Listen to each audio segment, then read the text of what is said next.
Okay, so good morning.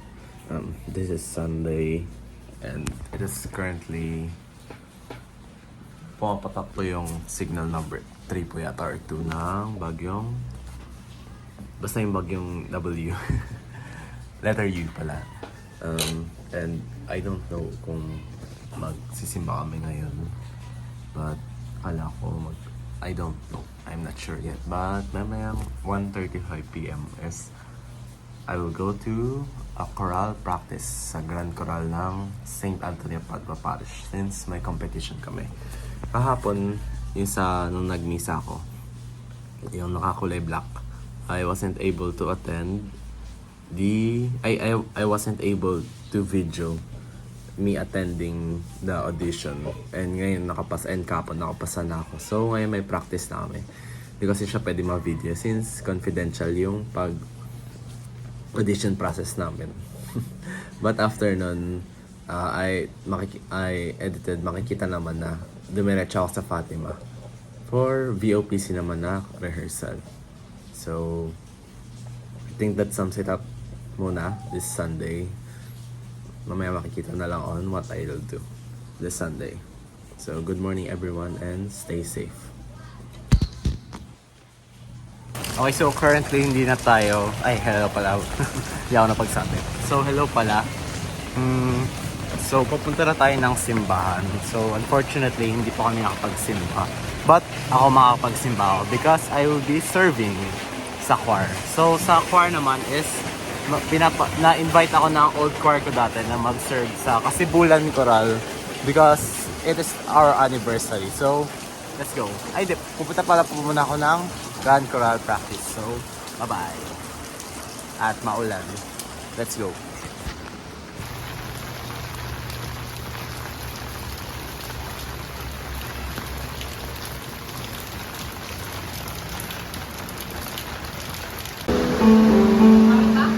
Hindi, ano lang. Yung nasa audio lang ng YouTube, mataas siya. Yun na lang tayo.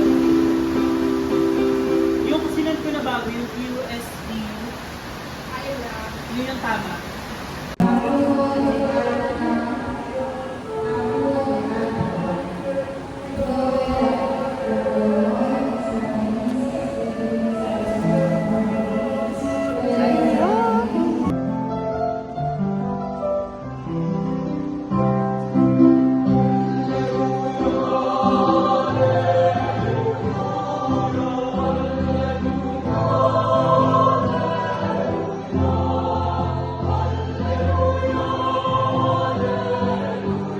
Okay, so kakauwi lang po natin galing mass. And so I wasn't able to record na after mass kasi it was quite okay, Tagalog na lang. Okay, so grabe yung ulan kanina as in. So kada second nag-a-alarm yung phones namin ng red alert. So of course, medyo rinig pa rin yata na umuulan and hindi rin na talaga ako makapag-video kasi while I was holding my umbrella is grabe yung hangin kanina. So I wasn't able to take a video but we just went and ate sa Langhaya and we ate some inasal. And I ate some inasal, Ma'am Joanne ate some liempo, of course mga teacher na rin, mga conductors. So then I went home na. And so I wasn't able to take some videos because of course I was prioritizing to be safe na rin talaga na hindi mabasa yung phone natin ng mga gadgets and other stuff. So ngayon I'm just planning to take a rest na. So it was quite an eventful day na rin naman kasi anniversary namin kanina. And I'll just do some stuff sa canvas and makakatulog na rin. So I think that's all naman na. So next day, let's go.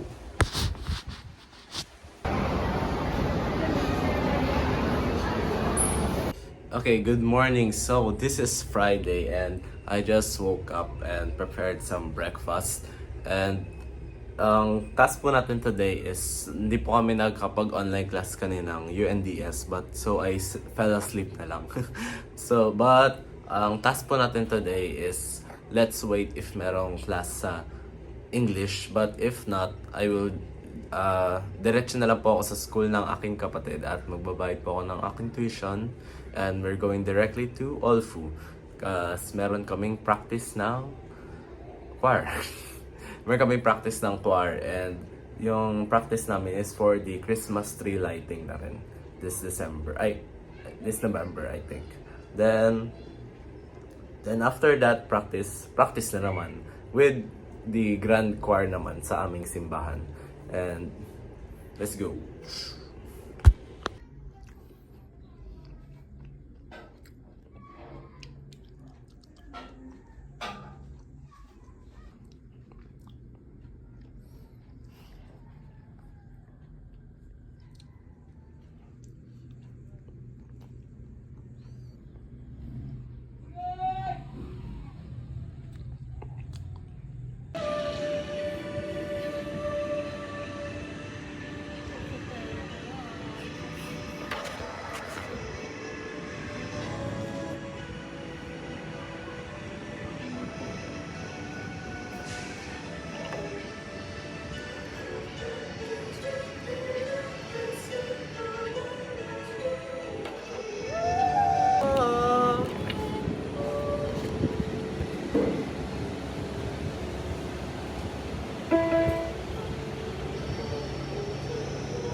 Hindi pala yes. Solo. Tapos natin.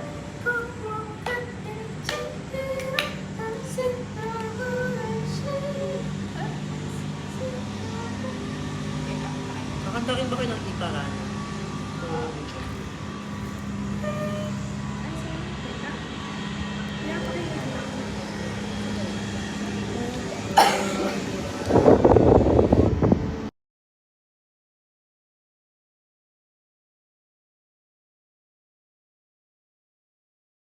Okay, so here you have me just simply working out na umagang yun.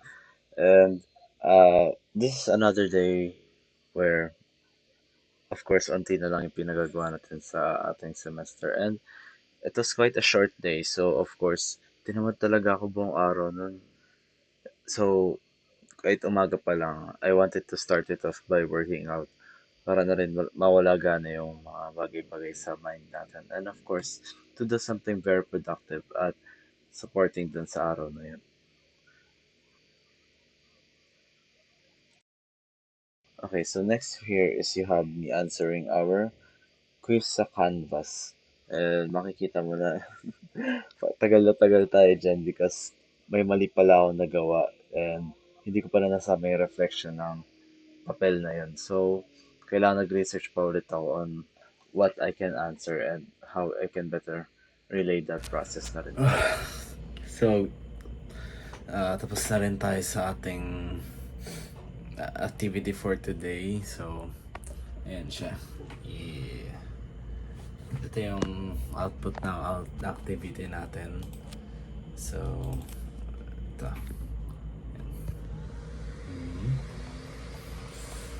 Binigyan kasi kami topic dahil of course wala nga kaming pasok. So, this is all. And nag-references kasi kailangan siya. Nakapagod yun. So, I hope na okay naman yung araw na yun. So, it was quite a fun day. Ang dami natin ginawa. So, tapos na rin. So, can, of course, you can see what I've been doing. Mga iba't ibang days sa atin. So, isa lang yung isang araw in my life as an IT. Grabe ang haba na. So, yan siya. Yan. So, I think we're done for the day. And that's all. We can rest now. And I can finally go to sleep. That's all. And of course, maglilinis na lang ako. And I think that's all naman na. Let's go.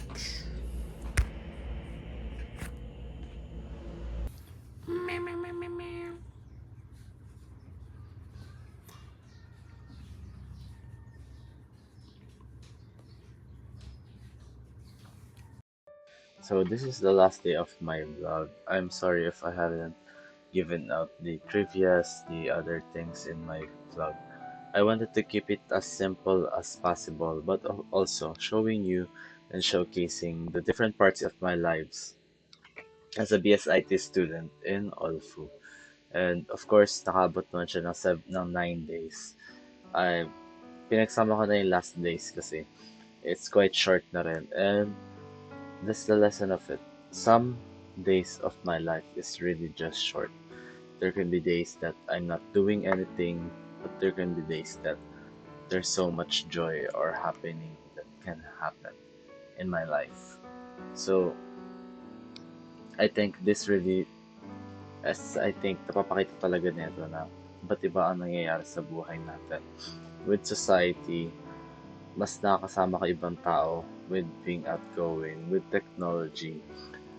Gumagamit ako ng AI, other apps to help my journey as a student na rin, while being ethical about it on how to use it. And of course, with science revolving everywhere around us, in tech, in society, with just being a student at all full, it runs in our lives.